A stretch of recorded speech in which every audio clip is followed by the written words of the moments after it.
इस कार्यक्रम को जॉयस मायर मिनिस्ट्रीज के मित्रों और भागीदारों द्वारा संभव बनाया गया है। बेहतर होगा कि आप जाने कि आप कौन है। यदि ऐसा नहीं है तो शैतान आप पर टूटने वाला है, आपके पास जो है वो सब कुछ लेने वाला है, वो आपके चिथड़े चिथड़े करेगा, आपको दौड़ाने वाला है, आपको गलत दिशा में भेजेगा। लेकिन जब आप जानते हैं कि आप मसीह में कौन है, जब आप जानते हैं कि आपको प्रेम किया जाता है और आप जानते हैं कि आप अहम हैं और आप जानते हैं कि आप गलतियां करते हैं, लेकिन आप जानते हैं कि परमेश्वर आपकी गलतियों से महान है।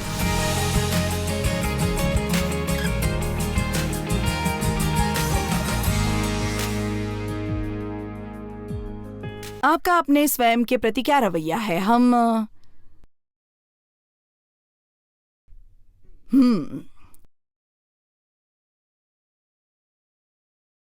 क्या आप स्वयं को पसंद करते हैं?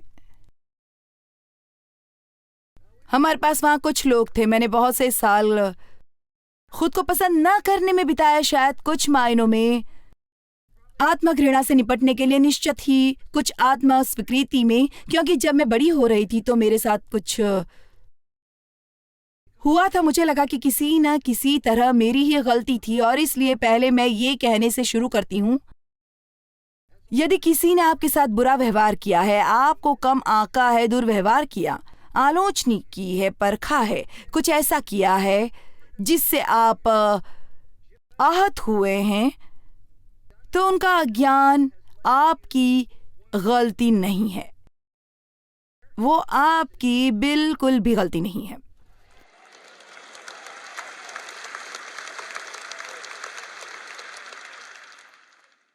उनसे नफरत न करें, उन पर क्रोधित न हो, क्योंकि यदि आपने ऐसा किया तो इससे आपके जीवन पर उनका अधिकार हो जाएगा। और आप करना चाहते बस स्रोत को समझे, उससे झटकते और भुलाकर अपने जीवन में बढ़े, आगे बढ़ते जाएं, आगे ही बढ़ें। आमीन।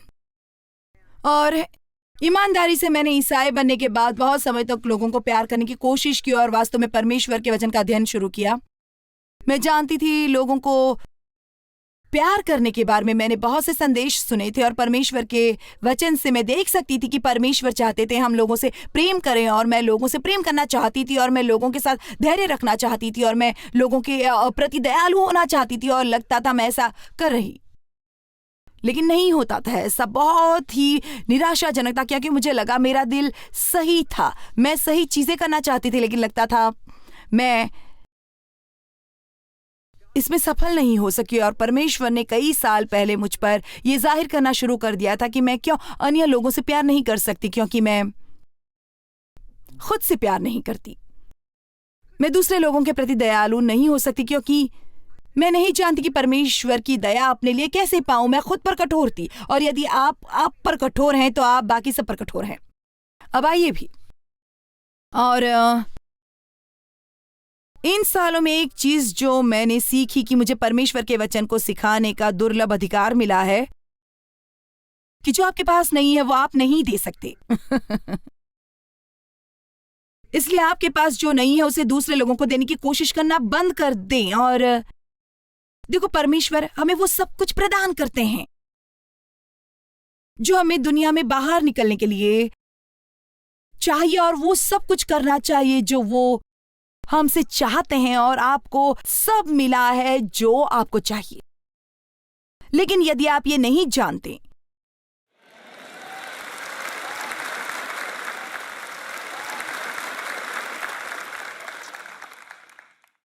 तो फिर इससे फर्क नहीं पड़ता कि आपके पास क्या है। यदि आपको ये पता नहीं है, इससे आपका कोई भला नहीं होगा, यदि आप इससे खुद का भला नहीं कर सकते।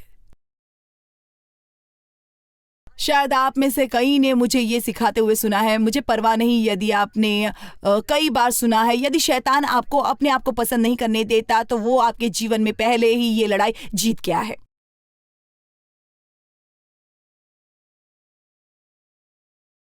आपका अपने प्रति क्या रवैया है? आपका अपने आप के साथ क्या रिश्ता है? आप अपने बारे में क्या सोचते हैं, क्या महसूस करते हैं? और आप नहीं कर सकते जो आप नहीं करते हैं, और जो आप में नहीं किया तो जो आपको करना चाहिए उसकी तुलना में वो सब कुछ जो आपके साथ गलत है उसके बारे में सोचने में आप कितना समय बिताते हैं? या क्या आप कभी भी जानबूझकर ये सोचने के लिए बैठें कि आपके उपहार क्या हैं और आपकी ताकतें क्या हैं। देखो, कुछ ऐसा सोचते हैं। खैर, ये शायद अच्छा ना हो कि आप बस बैठे रहे और सोचिए कि मैं कितना अच्छा हूं। खैर, मैं इस बारे में बात नहीं कर रही कि अपने आप में आप कितने अच्छे। मैं ये सोचने के बारे में बात कर रही हूँ कि परमेश्वर ने आपके लिए क्या किया है और उसने आप में क्या निवेश किया है और उसने आपको क्या दिया है। मैं आपको कुछ बता दूं, बहुत सी चीजें जो मैं नहीं हूं, लेकिन उनके बारे में मैंने बहुत पहले ही सोचना छोड़ दिया था और मैं वास्तव में कभी कभी जानबूझकर ये सोचती हूँ कि मेरे में क्या अच्छा है। मैं एक अच्छी वक्ता हूं, मैं बहुत निष्ठावान हूं, मैं बहुत वचनबद्ध हूं और मैं बहुत समर्पित हूं और मैं वास्तव में बहुत मेहनती हूं। अब मैं ये जान गई हूं कि मैं बहुत अधीर भी हूं। मैं कभी कभी लोगों से ज्यादा की उम्मीद कर सकती हूँ, जबकि उन्हें पता है कि मुझे कैसे देना है और मैं जारी रह सकती हूँ। लेकिन आप जानते स्पष्ट रूप से मैं नहीं चाहती हूँ, क्योंकि मुझ में क्या गलत है इसके बारे में शैतान को अब सोचने या बात करने का समय नहीं देने वाली हूँ। जानते क्या? क्योंकि जब परमेश्वर ने मुझे चुना वो सब कुछ जानता था और वही बात आप पर लागू होती है। आपको याद है गुरुवार की रात मैंने ये सोचने के बारे में बात की थी कि आपके लिए परमेश्वर ने कितना किया, उसके बारे में ज्यादा सोचे बजाय इसके कि आपके पास क्या क्या हो रहा है। हम अपने हालात में इतने न फंस जाएं और हमारे पास क्या नहीं है और क्या ठीक काम नहीं कर रहा है और लोग क्या नहीं कर रहे हैं और हम किसी दूसरी चीज में ध्यान लगाएं। मुझे परवाह नहीं कि वो कितनी छोटी है, वो हमारे जीवन में एक अच्छी चीज है, कुछ जो परमेश्वर हम में कर रहा है। आओ हम चीज की खुशी मनाएं, और जितना आप छोटी चीजों की खुशी मनाते हैं, बुरी चीजें उतनी ही छोटी होती जाती हैं। अब आइए भी मैं आपको कुछ बताने जा रही हूं। आप जितना ज्यादा इस पर ध्यान देते हैं कि आपके साथ क्या गलत है, तो वो गलत और भी बड़ा होने लगता है और कभी भी इससे छुटकारा पाने की आपके लिए संभावना कम होती चली जाती है।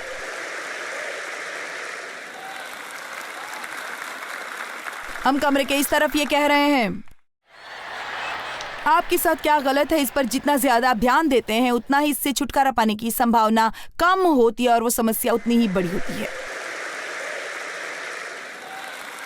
यदि आप गड़बड़ में हैं तो आप इसी पर कि आप किस गड़बड़ में ध्यान केंद्रित रखते हैं, तो आप देखें कि अगले साल इसी समय आप इससे भी बदतर होते हैं। लेकिन यदि आप कुछ ठान लेंगे, मैं इसमें अच्छा हूं, मैं इसमें मजबूत हूं, ये जो कुछ भी है, असल में मैं आपको इसे एक कागज पर लिखने की चुनौती देना चाहती हूं।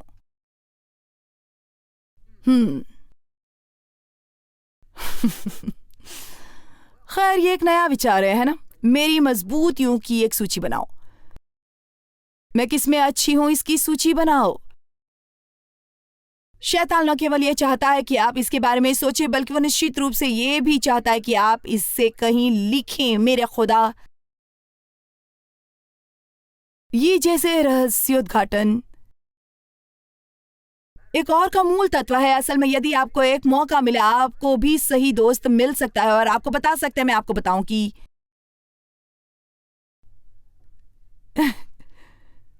मैं किस में अच्छा हूं। मेरा मतलब है, ये कोई ऐसा नहीं है, ये कोई ऐसा होना चाहिए जो आपको समझता है और जानता है कि आप क्या कर रहे हैं, लेकिन इसे अभिव्यक्त करना अच्छा है, इसे वहां रखना अच्छा है। क्या मैं आपको कुछ बता सकती हूं? कृपया मेरी बात सुने।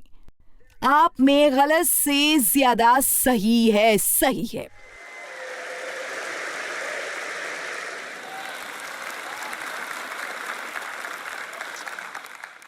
आप में गलत से कहीं ज्यादा सही है। समस्या यह है कि आप में सही क्या है उस पर ध्यान केंद्रित नहीं करते और आप में से कुछ तो पूरी तरह भूल ही गए हैं। मैं बहुत अच्छी बावर्ची नहीं हूं, लेकिन सालों पहले मैंने खाना बनाया था। मानो या ना मानो, मैं खाना बनाती थी और अपने परिवार के लिए हर रोज खाना बनाती थी, लेकिन मैं इतनी अच्छी नहीं थी।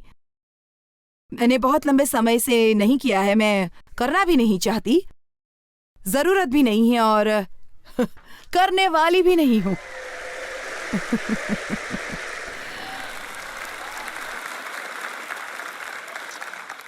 मैं कई साल पहले, बहुत साल पहले अपने परिवार के लिए कुछ कपड़े बनाने की कोशिश कर रही थी। अपने पति के लिए एक जोड़ी शॉर्ट बनाए थे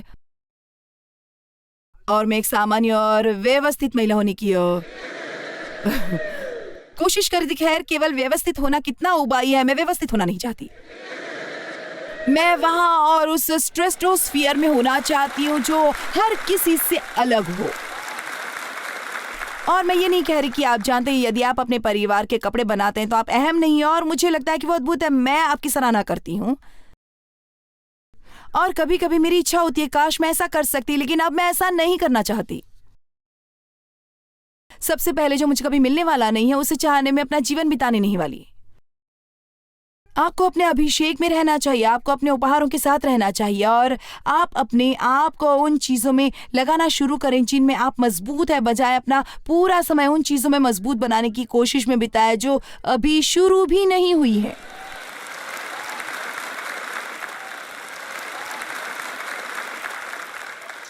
यदि आप परामर्श चाहते हैं तो मैं इसके लिए उपयुक्त व्यक्ति बिल्कुल भी नहीं हूं, बिल्कुल नहीं। अब मेरा मतलब है मैं यहाँ ऊपर इससे थोड़ी अच्छी हूं, लेकिन आप जानते हैं मैं बहुत अच्छी नहीं हो सकती। आप जानते हैं क्यों? क्योंकि मैं आपको 2 सेकंड में बता सकती हूँ कि समस्या क्या है। और हम बहाने बनाने वाले नहीं है, हम खेल खेलने वाले नहीं है।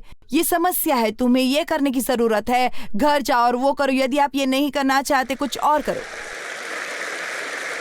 अब इसलिए मैं बस ये नहीं करती, मैं नहीं कर सकती। मैं शादियां नहीं कराती, अपनी शादी करवाने के लिए मेरे पास मत आइए। मैं वो नहीं करवाती। मैंने 3 शादियां करवाई थी और ये परमेश्वर के सत्य के प्रति ईमानदारी से पहली जो मैंने की थी, मैंने इतनी देर तक उपदेश दिया कि बेस्ट मैन वहां बेहोश हो गया। वो एक छोटी आधी दीवार जैसी थी जो आराधना की चीजों को प्लेटफॉर्म से एक तरफ से अलग करती थी। वो उस पर से गिरा, उसका सिर दीवार से टकराया, क्योंकि यदि आप मुझे खड़ा करके मेरे सामने माइक्रोफोन रखते हैं तो फिर मैं कुछ भी कम नहीं बोल सकती।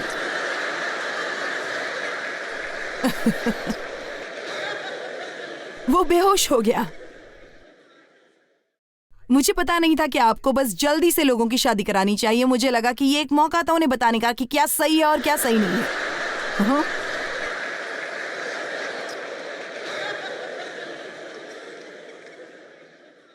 मुझे उपदेश देने की बजाय शादी कराने के लिए ज्यादा मेहनत से अभ्यास करना होगा। ये ऐसा कुछ नहीं है जिसमें मैं बहुत अच्छी हूं, लेकिन और चीजें जिनमें मैं अच्छी हूं। और जब आप किसी चीज में अच्छे होते हैं तो उसका मजा लेते हैं, तो वो करें जो आप अच्छा कर सकते हैं। कुछ और करने की कोशिश करके अपना जीवन बर्बाद ना करें। और अंत में आप सब कुछ गड़बड़ कर डालते हैं जो आपको करना पसंद नहीं है, जबकि आप उन चीजों को छोड़ रहे हैं जो आपको पसंद है। मुझे बहुत हंसी आई किसी कारण से, मुझे वो हास्यास्पद लगा। मैं नहीं जानती यदि आपको भी ऐसा लगे जैसा मुझे महसूस हुआ था, लेकिन मुझे क्रायोजेनिक ट्रीटमेंट मिलती रही है। किसी को भी पता है इसके बारे में जो मैं कह रही हूं? हाँ, ये वो चीज है जिसमें आप पड़ जाते हैं और ये -32 डिग्री फ़ारेनहाइट से नीचे चली जाती है और आप इससे 3 मिनट के लिए ये आपके शरीर की सूजन दूर करता है और आपका मेटाबॉलिज्म बढ़ाता है और आप कैलोरीज जलाते हैं या आपकी एनर्जी बढ़ाता है। ऐसा कुछ होता है। इसने वास्तव में मुझे पिछली स्थिति से उबरने में मदद की है। खैर, वैसे पिछले हफ्ते मैंने क्रिस क्रेन को चलने के लिए ठगा। मैंने उसे मेरे साथ चलने के लिए मनाया। मैंने पहले उससे कहा मैं ऐसा कुछ नहीं करने वाली। मैंने कहा सुनो, मैं 74 की हूं और तुम 51 की, और यदि मैं ये कर सकती हूँ तुम नहीं कर सकती, तुम कभी इसका अंत सुनने वाली नहीं हो। खैर, उसको चुनौती अच्छी लगी इसलिए उसने ये किया, लेकिन काश मैंने स्क्रीन पर डाला होता, मैंने नहीं किया, लेकिन ये वास्तव में हंसने लायक बात थी। और वो सचमुच पूरा समय जब भी वहां थी नीचे ऊपर कूदती रही। आप कहाँ केवल 3 मिनट रुक सकते हैं। और इसलिए मैं आपको केवल बताने के लिए ये कह रही हूँ, वहाँ एक लड़की जो ये उपचार करती है, वहाँ एक मशीन है जो वो चलाते हैं, उन्हें मॉनिटर करना होता है और आप क्या कर रहे हैं उस पर से आपका ध्यान हटाने के लिए वो आपसे बातचीत करने की कोशिश करते हैं। और इसलिए वो मुझे कहती है, ओह इस हफ्ते तो आपका शो है ना?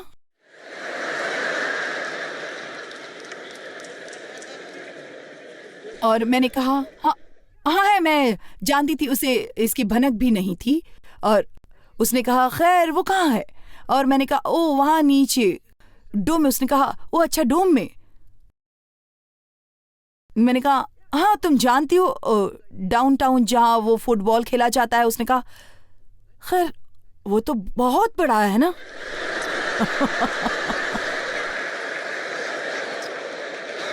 और मैंने कहा खैर हमारा लगभग 25,000 महिलाएं आने वाली हैं। और उसने कहा सच में? मुझे लगा ये बहुत हास्यास्पद था कि आप कल्पना कर सकते हैं मैं बातचीत करने की कोशिश कर रही हूँ, ऐसा होने वाला नहीं है। और इसलिए यहाँ जो होता है, जो संदेश का एक शब्द होता है, वो उसी संदेश का प्रचार 3 बार कर सकते हैं। आप उन्हें प्रिंट करा सकते हैं और आप उन्हें ठीक से अपनी बुक पर रख सकते हैं, अपने कहीं सामने टेबल पर रख सकते हैं। मैं ये अच्छे से कर सकती हूँ।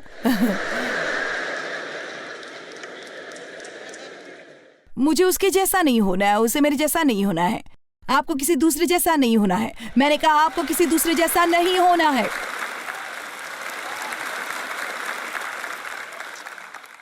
आप अपने जैसे हो सकते हैं। और उम्मीद है कि ये थोड़े से समय में जो इस दोपहर में मैंने आपके साथ बिताई है, मैं आपकी मदद कर सकती हूँ अपने आप के प्रति बेहतर रवैया रखने में। और मैं यहाँ से आपको कुछ आत्मविश्वास के साथ बाहर भेज सकती हूँ, क्योंकि मैं आपको बताती हूँ आत्मविश्वासी परमेश्वर से भरी हुई महिला खतरनाक और अजय होती है। आप सच में हैं और वास्तव में आप हैं। महिलाएं असाधारण बिल्कुल भी नहीं होती हैं। मेरे पास यहाँ इनमें ये चीजें हैं,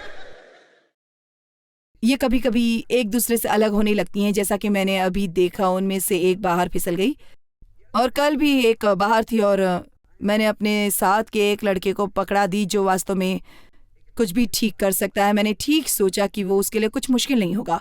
और फिर अगली चीज जो मैंने पता की, उसके पास बाहर 2 थी और वो तीसरी पर काम कर रहा था। वो ठीक नहीं कर रहा था, वो उसे चीर फाड़ रहा था। फिर साथ मेट शामिल हो गया और वो उसकी मदद करने की कोशिश कर रहा था। और यहाँ से 2 वयस्क आदमी जिनमें यांत्रिक योग्यता थी, इस छोटी सी प्लास्टिक की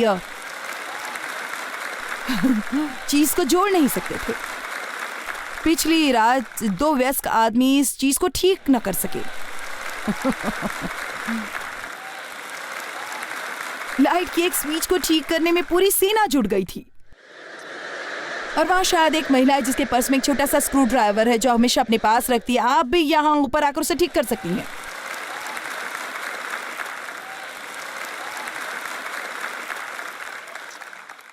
तो बस लोगों को आपको नीचा दिखाना बंद करें, क्योंकि मैं आपको बताऊं जो आप नहीं हैं, आप बस एक महिला नहीं है, आप एक महिला हैं।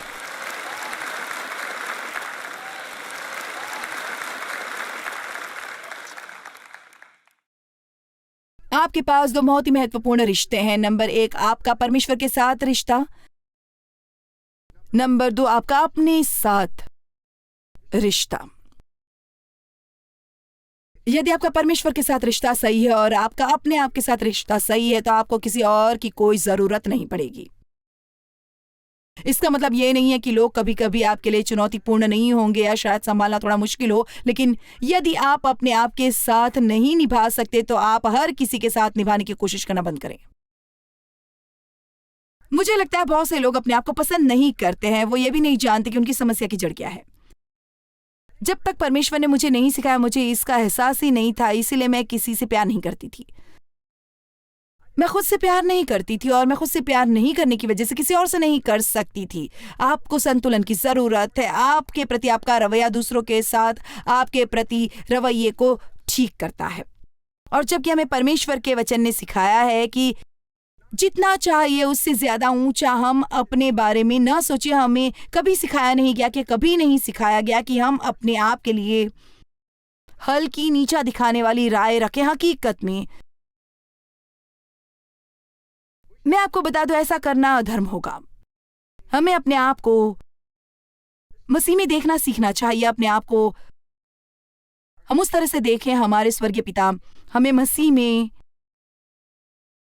देखता है। यदि हम मसीह में जड़ पकड़े हुए स्थिर रहते हैं, यूहन्ना 15 में लिखा है, यदि तुम मुझ में बने रहोगे तो तुम बहुत सा फल लाओगे। जानते हो क्यों? यदि आप मसीह में रहते हैं, उसमें बने रहते हैं, जो कि जड़ है, और यीशु जड़ कहलाता है, जिसमें से दाखलता की डालियां बनती हैं। आपके साथ क्या गलत है? इसके बजाय जितना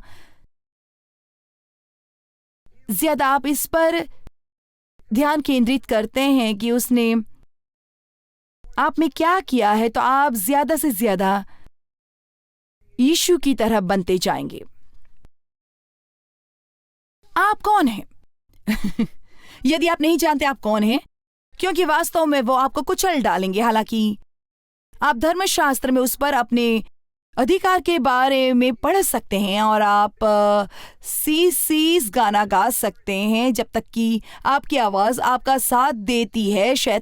लेकिन शैतान बस आप पर हंसने वाला है। आपको जानना चाहिए आप कौन हैं। आपको पता होना चाहिए, मैं परमेश्वर की पुत्री हूँ। वो मुझसे प्रेम करता है। उसने अपने पुत्र को मेरे लिए मरने के लिए भेजा है। मैं अद्वितीय हूँ और मैं खास हूँ और मैं शक्तिशाली हूँ और मैं कुछ भी कर सकती हूँ जो कोई दूसरा नहीं कर सकता। और मैं लोगों को मुझे हल्का और कम आंकने और नीचा दिखाने बिल्कुल भी नहीं दूंगी, कभी भी नहीं।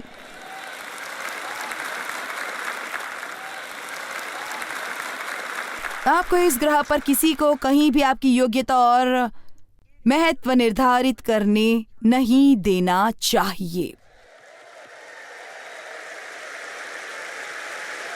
और हम ऐसा कितनी बार करते हैं क्योंकि कोई और हमारे साथ बुरा व्यवहार करता है या कोई और हमें अस्वीकार करता है या कोई हमें पसंद नहीं करता। हम मान लेते हैं कि वो सही है, हम गलत हैं। अफसोस की बात है, लेकिन कोई फर्क नहीं पड़ता कि आप कितने भी अच्छे हो, हर कोई आपको पसंद नहीं करने वाला है।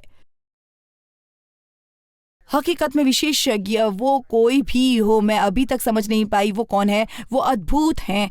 हम कैसे ही यदि कोई कहता है, खैर ये विशेषज्ञ कहता है कि हमें लगता है कि हमें सुनना चाहिए। आप शायद उनमें से अधिकांश से ज्यादा जानते हैं। सब लोगों में 10% आपको पसंद नहीं करते हैं, इसलिए क्यों ना आप आगे बढ़कर अपने आप में एक अच्छा समय गुजारें।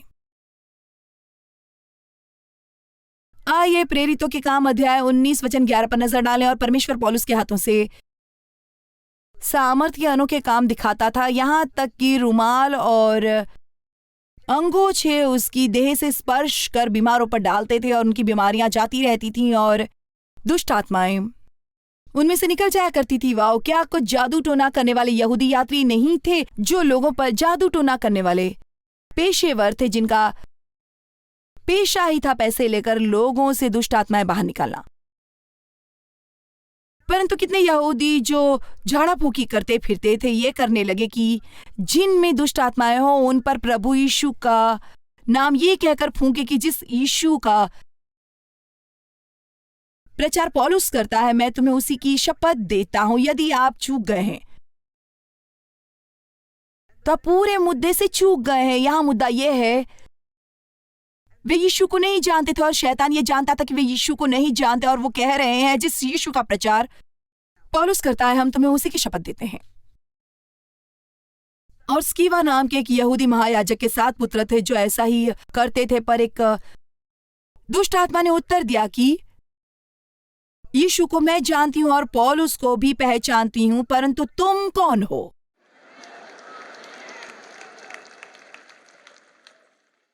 मैं आपको कुछ बता दूं, शैतान हमसे यही कहता है, तुमको क्या लगता है तुम कौन हो? आपको क्या लगता है अपने जीवन में, मैंने ये कितनी बार सुना है, खासकर शुरुआत में जब मैं मिनिस्ट्री को शुरू करने की कोशिश कर रही थी, तुम्हें क्या लगता है तुम कौन हो? तुम कहीं से कुछ भी नहीं हो, तुम्हारे पास पर्याप्त शिक्षा नहीं है, तुम्हारे पास उचित डिग्रियां नहीं है, तुम एक धर्मशास्त्री नहीं हो, तुम कौन हो और तुम्हें सुनने वाला कौन है? खैर, मैं आपको बता दूं, जब परमेश्वर आप पर अपनी उंगली रखता है, आपके जीवन पर परमेश्वर अपना हाथ रखता है, तो इससे कोई फर्क नहीं पड़ता आप क्या जानते हैं, आप किसे जानते हैं या आप क्या नहीं जानते, आप किसे नहीं जानते। ये परमेश्वर का अभिषेक है जो दुनिया में फर्क लाता है। एक स्वस्थ आत्म छवि कैसी दिखती है? यदि आज मैं आपसे कहती हूँ कि मैं चाहती हूँ कि आप घर जाएं और मैं चाहती हूँ कि आप एक स्वस्थ आत्म छवि पाएं, तो आप क्या करेंगे? मैं आपको कुछ पॉइंट देती हूँ। एक स्वस्थ आत्म छवि वाला व्यक्ति कह सकता है, मैं जानता हूँ परमेश्वर ने बनाया मुझे। आप एक दुर्घटना नहीं है, आपको आपके मां के गर्भ में परमेश्वर के हाथों से उद्देश्यपूर्ण, सच से, सावधानी पूर्वक, बारीकी से बनाया गया था। परमेश्वर के हाथों से। आपकी उंगलियों के निशान पूरी दुनिया में किसी और की तरह नहीं है।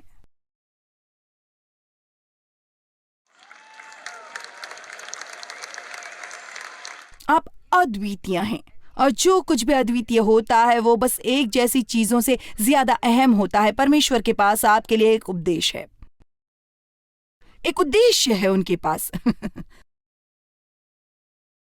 और वो आपसे बिना शर्त प्रेम करता है। और मुझे बाइबल में इफिसियों 1:4 और 5 पसंद है। जैसा उसने उसके प्रेम में हमें चुन लिया है। क्या हर कोई कह सकता है मैं चुना हुआ हूं? फिर से कहो, परमेश्वर बस तुम्हारे साथ फंसने के, उन्होंने तुम्हें चुना है, उन्होंने आपको चुना है वास्तव में अपने लिए, हमें मसीह में अपना बनाने के लिए चुना है। उन्होंने हमें नहीं चुना क्योंकि हम चुने जाने के लायक हैं, लेकिन क्योंकि हम यीशु में विश्वास करते हैं और वो हमें जैसे मसीह में देखता है, उसने हमें खुद के लिए चुना है जो किसी भी रूप में मसीह में है, और ये उसने दुनिया की नींव से पहले किया। तो इसका मतलब है आपके गलत या सही करने से पहले उसने आपको चुना। अब आप जानते हैं, मैं आपके बारे में तो नहीं जानती, लेकिन मुझे लगता है हर कोई चुना जाना पसंद करता है। हर कोई चाहता है कि वो चुने हुए हो। आप जानते हैं बाइबल में लिखा है कि हम उसकी आंखों के तारे हैं। और यदि आप अति आध्यात्मिक रूप से ऐसा नहीं करते हैं और आप इसके बारे में सोचते हैं, यदि आप दुकान में जाते हैं और आप भूखे हैं और आप एक सेब खरीदने वाले हैं, तो आप बस अंदर जाकर एक सेब उठाकर ले जाकर हिसाब करके भुगतान कर देते हैं। आप बहुत से उठाते हैं और अच्छे से देखकर वास्तव में जो अच्छा है उसे चुनते, और परमेश्वर कहता है आप उसकी आंख के तारे हैं, आप वो सेब है जिसे वो चुनेगा।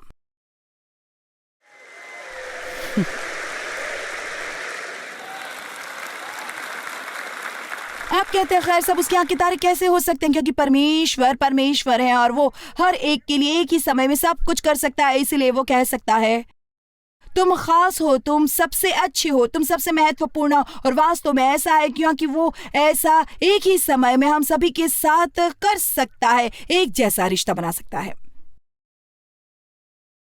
आइए भी, आज मैं आपको यहां से बाहर नहीं जाने दूंगी जब तक आप खुद को पसंद नहीं करते। आप कहते हैं खैर मैं 20 पाउंड ज्यादा वजन की हूं, मैं कैसे खुद को पसंद कर सकती हूं? तो आप ऐसा करने की कोशिश करिए कि आपका वजन कम हो।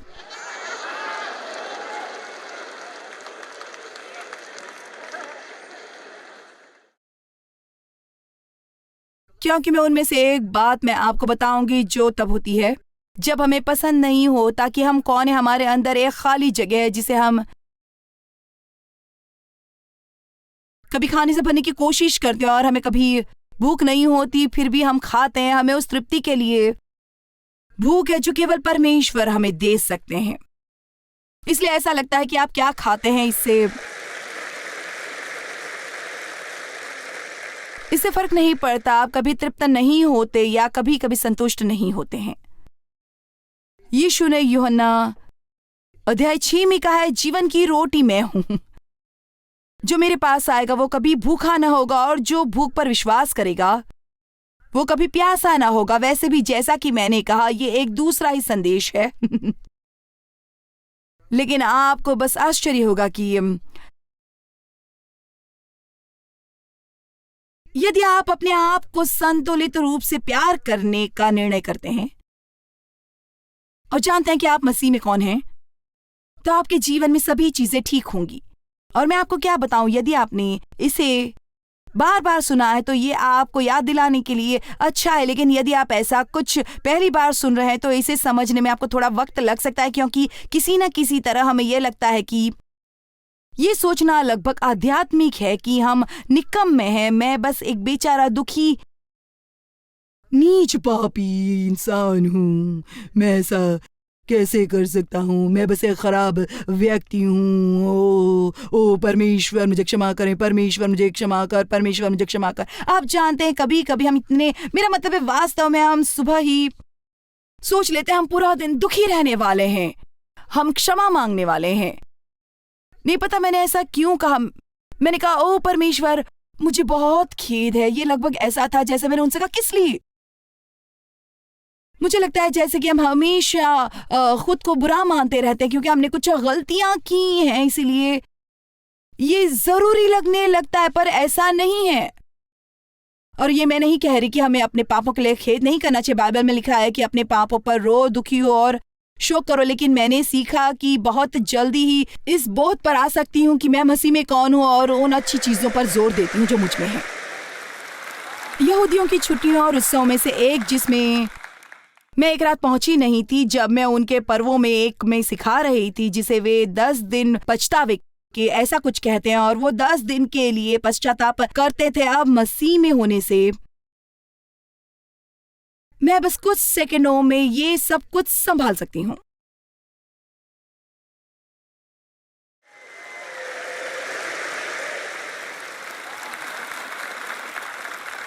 देखो अब आओ भी, मेरे लिए इतनी ज्यादा धार्मिक मत बनो। वाह वाह वाह, एक मिनट रुके, नहीं मुझे ये समझ में नहीं आ रहा, मुझे ये ठीक नहीं लग रहा। आप इन छोटे शब्दों को भूल रहे हैं। सुनो, मैं जानती हूँ यीशु में, मसीह में आप इन शब्दों को क्यों भूल रहे हैं। सुनो, मैं जानती हूँ उसके बिना मैं क्या हूँ, किसी चीज से कम नहीं हूँ। यदि आप जीवन में कोई भी चीज चाहते हैं तो बेहतर होगा कि आप ये जाने कि आप उनमें कौन हैं। पौलुस मैं जानती हूँ, यीशु को मैं जानती हूँ, लेकिन आप कौन हैं?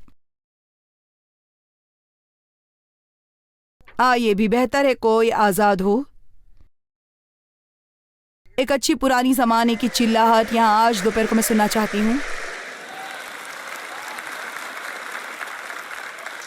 क्या आपको कल्पना भी, ये कितना अद्भुत है कि अब और खुद से नफरत नहीं करनी है या किसी दूसरे के साथ अपने आप की तुलना करनी है। आपको किसी दूसरे की तरह प्रार्थना नहीं करनी, आपको किसी दूसरे की तरह बाइबल अध्ययन नहीं करना है।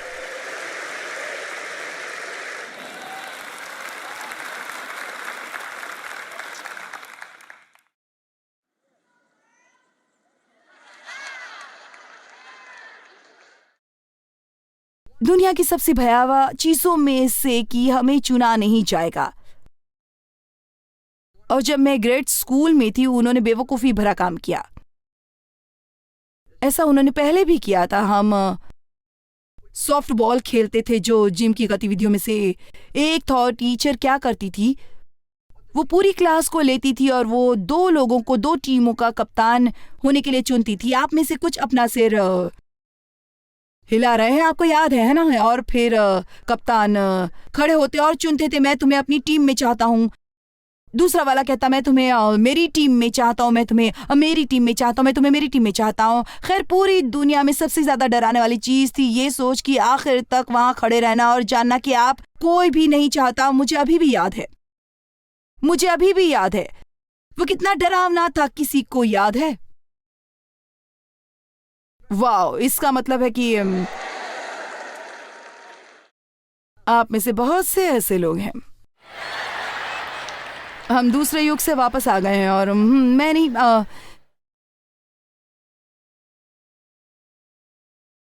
मैं एक औसत दर्जे की खिलाड़ी थी, लेकिन मैं यकीनन अच्छी नहीं थी, इसलिए मैं कभी भी पहले या दूसरे या तीसरे, यहां तक कि बीच में भी नहीं चुनी जाती थी। शुक्र है कि आमतौर पर मैं आखिर में खड़ी रहने वाली नहीं होती थी, लेकिन मुझे याद है कि ये डर कितना डरावना होता था कि मैं हो सकती हूँ। और आज आप इस आत्मविश्वास के साथ यहाँ से बाहर जा सकते हैं। आप कभी भी परमेश्वर द्वारा चुने हुओं में आखिरी नहीं होंगे, बिल्कुल भी नहीं होंगे।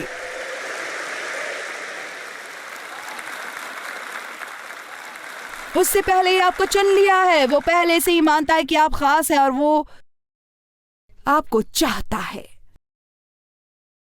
आपको कभी महसूस नहीं करना चाहिए कि मुझे कोई नहीं चाहता, क्योंकि परमेश्वर आपको चाहता है। आप उसके प्रिय बालक हैं, आप उसकी आंख का तारा है। आप वहां अब चर्च में बैठकर लोगों को देखकर ये सोचने की हिम्मत ना करें कि उनके पास कुछ है जो आपके पास नहीं है। मैं आपको बताऊंगी उन्हें क्या मिला है। उन्हें एक उपहार मिला है जो परमेश्वर ने उनमें डाला है। आपको एक उपहार मिला है जो परमेश्वर ने आप में डाला है, और वे सब परमेश्वर की नजर में बराबर हैं। आपको बस इतना करना है कि परमेश्वर ने आपको जो काम करने के लिए दिया है उसे करे। जीवन के किनारे बैठना और बस वहां बैठकर उन सब लोगों की सराहना करने की कोशिश करना बंद करो। आपको लगता है कि उन्हें पूर्ण रूप से मिला है। बेहतर हम परमेश्वर का धन्यवाद करें जो हम नहीं करते, जबकि उसके प्यार में उसने हमें चुना है, अपने खुद के लिए अपनों की तरह चुना। मसीह में दूसरी चीज जो पता होनी चाहिए कि आप अहम हैं। शैतान चाहता है कि आप सोचें कि आप बेकार हैं। मैं यहाँ किस लिए हूं, मैं क्या कर रही हूं, मैं केवल एक माँ हूं। आप जानते हैं ये कहना सबसे बुरी बात है, मैं केवल एक माँ हूं। इस धरती पर माताएं सबसे अद्भुत लोग हैं। मेरा मतलब है वास्तव में सही मायने में वे अभूतपूर्व होती हैं। वो प्रभाव जो आपके बच्चों पर हो सकता है, प्रभाव जो आपके घर में होता है। एक पत्नी अपने घर में भाव और माहौल बनाती है। जब तक कि आप मेरे पति से शादी न करें, आप चाहे कुछ भी कर ले, लेकिन वो कभी खराब मूड में नहीं आता। आप ये कहावत तो जानते हैं, यदि मामा खुश नहीं तो कोई भी खुश नहीं। खैर, कुछ मायनों में ये सचमुच अहम है। आप अहम हैं। आइए संपन्या 3:17 पर नजर डालते हैं। यदि आपने कभी इन वचनों पर नजर डाली है तो ये शोर मचाने वाले हैं।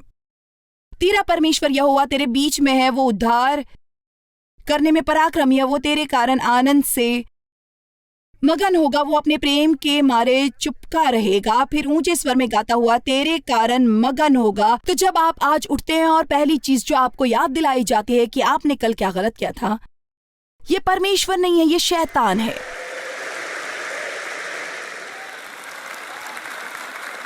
जो आपसे ऐसा करने की कोशिश कर रहा है। जानते हैं क्या? क्योंकि वो चाहता है कि दिन के शुरू होने से पहले ही आप हर चीज के बारे में सोचने लगे जो आपके साथ गलत है। मैं चाहती हूँ आप सुबह उठते ही शैतान से लड़ना शुरू कर दें, और पहली बार आप ऐसा कुछ सुनते हैं अपना मुंह खोलें और कहें, परमेश्वर मुझे प्रेम करता है। अगली बार जब वो आपको किसी तरह का झूठ बोलने की कोशिश करे तो कहें, मैं खास हूं, मैं अहम हूं। आप जानते हैं मैं शैतान को पलट के जवाब देती हूं। मैं कहती हूं कि हम पूरा दिन ये खेल खेल सकते हैं, तुम मुझे बता सकते हो मैं नहीं, और मैं तुम्हें बताऊंगी मैं क्या हूं।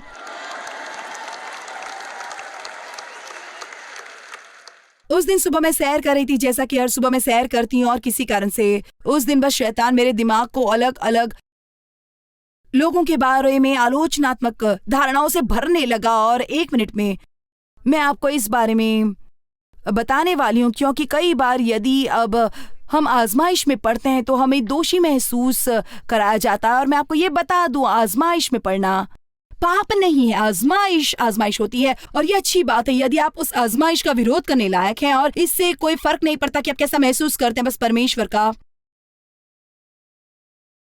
अनुसरण करें। और मुझे एक बार फिर कहना पड़ेगा, विचार आएंगे, और मैंने अपने पड़ोस में उच्च स्वर में कहा, चुप रहो शैतान। थोड़ा और चलो, फिर एक और विचार आया, चुप रहो शैतान। 3 बार के बाद तो वो समझ गया कि यदि वो चुप नहीं होता तो मैं भी चुप होने वाली नहीं। आप पलटकर शैतान से बात करें। यीशु ने किया। हे शैतान, मेरे सामने से दूर हो, तू मेरे लिए ठोकर का कारण है, चुप हो जा शैतान। उसने शायद ऐसा ही कहा क्योंकि वास्तव में उसका यही मतलब था। आप में से कुछ ने अपने जीवन में कभी ऐसा एक बार भी किया है? आपने दिन रात शैतान को सुना है और आप उसके झूठों में आ गए और उसने आपके बारे में जो कुछ कहा आपने उससे मान लिया। एक बार ये कहकर देखे, शैतान चुप हो जा।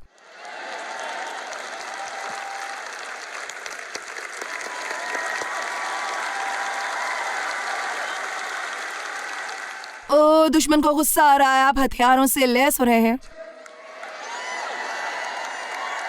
आप पर घर जाने और खतरनाक होने को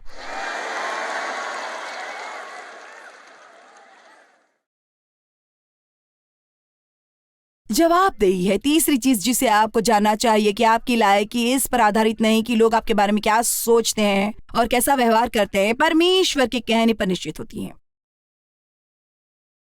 सबसे बड़ी जेल जिसमें लोग रहते हैं वो है कि लोग हमारे बारे में क्या सोचते हैं। सबसे बड़ी जेल जिसमें लोग रहते हैं वो कि इस बात का डर कि लोग हमारे बारे में क्या सोचते हैं। सच्ची आजादी आती है जब किसी को हम ये बताने की जरूरत नहीं महसूस करते कि हम स्वीकार्य हैं।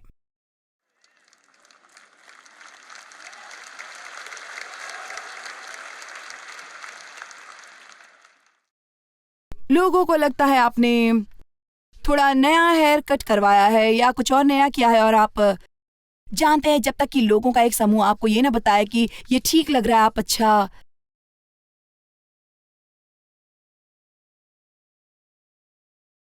अच्छा महसूस नहीं कर सकते। आप जानते हैं हम हमेशा लोगों से पूछते हैं तुम्हें मेरी पोशाक पसंद है। अगर कोई कुछ नहीं कहता, यदि वे हमें बताते नहीं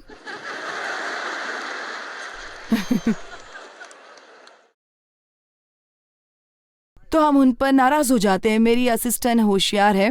इस सुबह मैंने कहा, मैंने एक जैकेट पहनी जो मैंने खरीदी थी। इसे यहाँ एक सप्ताहांत पहनने की योजना नहीं थी, लेकिन मैं इसे लेकर आई एक बैकअप के रूप में और अब से थोड़े अलग स्टाइल की है जो सामान्यतः पहनती हूँ।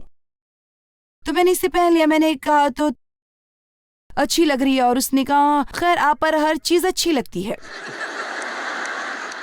लेकिन वो मुझसे ज्यादा होशियार, मुझसे ज्यादा अच्छी है। शायद मुझे कहना चाहिए था नहीं। ऐसा बिल्कुल भी नहीं है।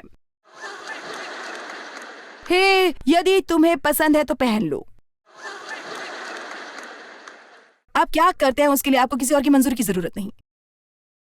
मुझे नहीं पता कि यह आजादी आपके लिए कुछ ज्यादा है। आप अजीब सा व्यवहार कर रहे हैं। चौथी चीज जो आपको करनी चाहिए, यदि आपको एक स्वस्थ आत्म छवि बनानी है तो ये कहने में सक्षम हो, मैं खुद को पसंद करती हूँ, मुझे ये परवाह नहीं दूसरे मेरे बारे में क्या सोचते हैं, मैं खारिज करती हूँ दूसरे मेरे बारे में क्या सोचते हैं, परमेश्वर मुझे पसंद करते हैं।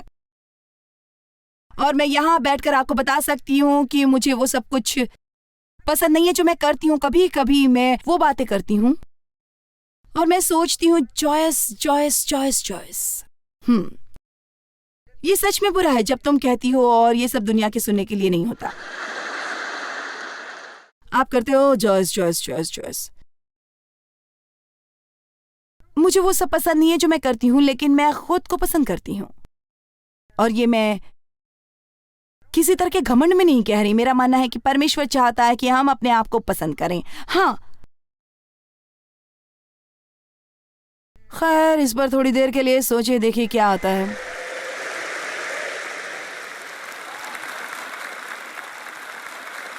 ठीक है, आप कुछ जानते हैं, जितना ज्यादा आप अपने आप को पसंद करते हैं आप उतने आकर्षक होते हैं। जितना ज्यादा आप खुद को पसंद करते हैं उतनी ज्यादा आपको दोस्त पसंद करते हैं। जानते हैं क्या? क्योंकि वास्तव में लोग आपको खुद के बारे में अच्छा महसूस कराने का काम लगातार करना नहीं चाहते। ये मुश्किल काम है। आप खुद ये काम अपने लिए क्यों नहीं करते ताकि आप अच्छा महसूस कर सके? आपको करना ही होगा।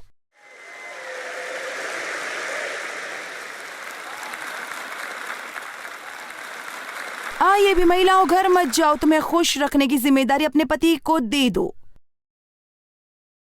तुम मुझे खुश नहीं रख सकते हो, तुम मुझे खुश नहीं रख सकते हो, तुम्हें मुझे खुश रखने की जिम्मेदारी उठानी होगी। नहीं, खैर मैं ये नहीं कह रही कि ये अच्छा नहीं होगा यदि लोग ऐसा करते हैं, लेकिन उस व्यक्ति की तरह न सोचिए जिसको हर समय किसी न किसी से वो चाहिए। परमेश्वर से वो पाए अपनी आत्मा में डालने के लिए।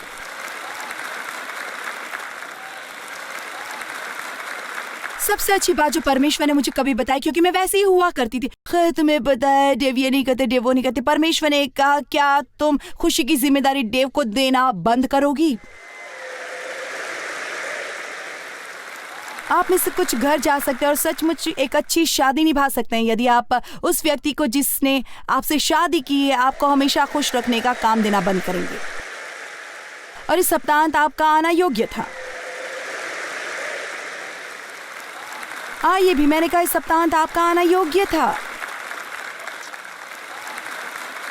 आप घर जाएं और ये कहना शुरू करें और शायद आपके पति अगले साल आपको यहाँ आने के लिए पैसे दें। वे आपसे वापस यहाँ आने की विनती करेंगे। अगली चीज है कि मुझ में भी दोष और कमजोरियां हैं, लेकिन मुझ में क्षमता है और मजबूतियां भी हैं। सुलेमान का श्रेष्ठ गति 4:7 में लिखा, हे मेरे प्रिय तू स्वर्गीय सुंदरी है, तुझ में कोई दोष नहीं है। वाव, ये वास्तव में बाइबल में है। और सुलेमान का श्रेष्ठ गीत को समझना अभी भी थोड़ा चुनौतीपूर्ण है। बकरी के बाल और उस जैसी कुछ चीजें मुझे कभी समझ में नहीं आई, लेकिन प्रेम गीत है परमेश्वर और उसके लोगों के बीच में। हे मेरी प्रिय तू स्वर्गीय सुंदरी है तुझ में कोई दोष नहीं। यहां मैं आज आपको बताना चाहती हूं परमेश्वर आपके दिल को देखता है और हाँ, वो उन चीजों को भी जानता है वो हम गलत करते हैं और वो हमें दोषी भी ठहराता है और वो हमें सुधारता भी। और शुक्र है उसने हमारे में जो अच्छा काम शुरू किया है वो करते रहने वाला है जब तक कि हम यहाँ हैं, अपने अंतिम दिन तक। वो जितने आप में एक अच्छा काम शुरू किया उसे पूरा करेगा और उसके अंजाम तक लाएगा। निश्चय ही कुछ क्षेत्र है जहां हमें बदलने की जरूरत है। यकीनन हमें कुछ चीजें हैं जो हम कर सकते हैं जो कि सही नहीं है, लेकिन मेरी सुनो, यीशु उस पर ध्यान नहीं दे रहा है।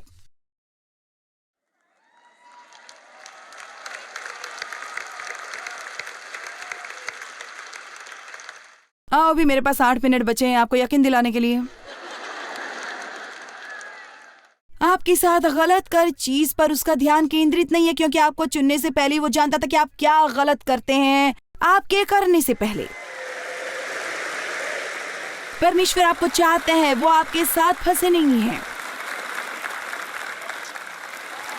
वो आपको चाहता है।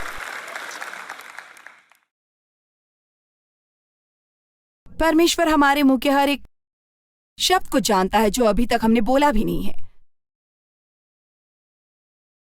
और शायद ये मेरे दोषों में से एक बड़ा दोष है कि मैं सच में कुछ बेवकूफी वाली चीजें कर सकती हूं।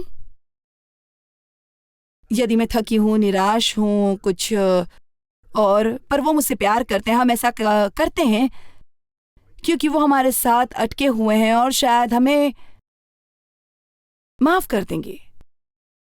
और अपने बारे में मुझे ये बिल्कुल पसंद नहीं है, लेकिन क्या आप जानते हैं ये परमेश्वर को मेरा इस्तेमाल करने से मुझसे दूर नहीं रखता और वो वहां नहीं है जहां मुझे होना चाहिए था। हे, मैं लंबा सफर तय कर चुकी हूँ और मुझे जाने के रास्ते मिल गए हैं, लेकिन मैं परमेश्वर से कितनी दूर हूँ इस पर मैं ध्यान केंद्रित नहीं कर रही हूँ। मैं कितनी दूर आ गई हूँ उस पर केंद्रित करती हूँ। किसी चीज के लिए जो मैंने किया है, मैं शैतान को अब मुझे दुखी करने के लिए अपना समय देने वाली नहीं और वापस जाकर उसे पूर्वतन नहीं कर सकते, क्योंकि यीशु ने अपने खून से उसका मोल चुकाया है। मुझे आपको बताना है कि आपके पाप ढके नहीं गए हैं, उन्हें हटा दिया गया है। परमेश्वर उन्हें और याद नहीं करते, उसने उन्हें इतना दूर कर दिया है जैसे पूर्व पश्चिम से, और हर दिन बिल्कुल नया दिन है और आप बिल्कुल एक नई शुरुआत कर सकते हैं। यदि शैतान आपको अपने आप को पसंद नहीं करने दे सकता तो वो पहले ही आपके जीवन की लड़ाई जीत चुका है। जिस तरह हमारा स्वर्गीय पिता हमें मसीह में देखता है, चुने हुए अहम, वैसे ही आप अपने आप को देखना सीखें। आपसे प्रेम करता है, उसने आपको उपहार दिए हैं, आप वास्तव में बहुत अद्भुत हैं और आपको ये देखना चाहिए।